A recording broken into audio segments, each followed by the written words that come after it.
দেখছেন সবার খবর, সবার নজর, বার্তা এক নজর। প্রশাসনের নির্দেশ মেনে হলো না অস্ত্র নিয়ে খেলা। প্রশাসনের কড়া নজরদারিতে পালিত হলো মোহরম। প্রচণ্ড গরম থেকে রক্ষা পেতে জল ঢেকে রাস্তা ঠান্ডা করলেন এদিন এলাকাবাসীরা। ইরাকের কারবালার প্রান্তরে ইমাম হুসাইন শহীদ হয়েছিলেন এদিন। মহরমের শোকে উপচে পড়া ভিড় হুগলি ইমামবাড়ায়। হুগলি ইমামবাড়ায় প্রতি বছর খুব বড় করে এখানে মহরম পালিত হয়। আজ ইসলামিক হিজরি ক্যালেন্ডার অনুযায়ী প্রথম মাস মোহরমের 10 দিন। ইসলাম ধর্মের মূলত শিয়া সম্প্রদায়ের মানুষেরা হাজিয়া নিয়ে শোকযাত্রা বের করেন। সুন্নি সম্প্রদায়ের মানুষেরা রোজা বা উপবাস পালন করেন। বলা হয় মহরমের এই 10ম দিনে কারবালার প্রান্তরে ইসলাম ধর্মের শেষ নবী হযরত মুহাম্মদের মেয়ের ঘরের নাতি ইমাম হুসাইন এবং তার পরিবারের শহীদ হয়েছিলেন। ইসলাম ধর্মের জন্য এদিন মানবিকতার ও ন্যায়ের পক্ষে লড়াই করতে গিয়ে শহীদ হন ইমাম হুসাইন সহ 72 জন। এই মহরমে হিন্দুরাও সামিল হয়। মহরমকে ঘিরে ইমামবাড়া এক সাম্প্রতিক ছবি দেখা যায়। 10 দিন ধরে মেলা বসে ইমামবাড়ার আশেপাশে চলে বেচাকেনা। পুরো মহরম কভার করছেন, প্রতি বছরই আপনারা আসেন, আপনাদেরকে খুব ধন্যবাদ জানাচ্ছি।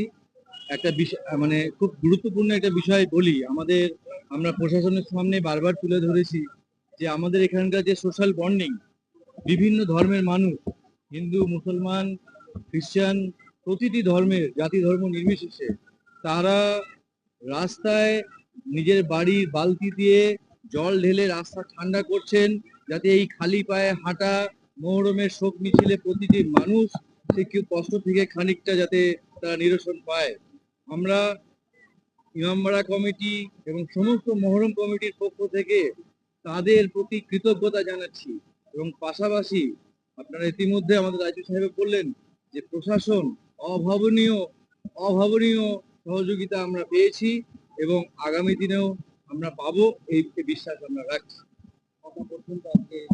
আজকের দেখুন আমাদের এই প্রসেশন তাজিয়া নিয়ে আমরা কারবালা প্রান্তরে বিকেল 4টের মধ্যে আমাদের সমস্ত প্রথা অনুযায়ী যা আমাদের অনুষ্ঠান থাকে সেটা আমরা 4টের সময় শেষ করব।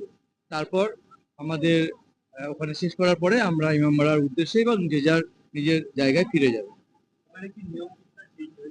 দেখুন নিয়ম চেঞ্জ হয়েছে বলতে আপনার প্রথমে নির্দেশিকা হয়েছিল যে সন্ধ্যে 6টা থেকে 10টা, যাই হোক, কিন্তু বিভিন্ন মহরম কমিটি, ইমামবাড়া কমিটির পক্ষ থেকে আমরা আবেদন করেছিলাম যে এটা আমাদের দীর্ঘদিনের একটা যে ট্র্যাডিশন আছে যে আমরা রাত্রিরে বার করি আরো, তো সেই বার্তাকে আমরা আমাদের বিধায়কের মাধ্যমেও এবং প্রশাসনের মাধ্যমেও আমরা পৌঁছে দিতে পেরেছিলাম এবং প্রশাসন সেই বাস্তবতাকে স্বীকার করে রাত্রি 9টা থেকে রাত্রি 1টা পর্যন্ত টাইম এক্সটেনশন করেছেন। তার জন্য আমরা প্রত্যেক মহরম কমিটির পক্ষ থেকে তাদের প্রতি আন্তরিক ধন্যবাদ ও কৃতজ্ঞতা জানাচ্ছি। সৈয়দ মোহাম্মদ আজম, ইমাম বাজার।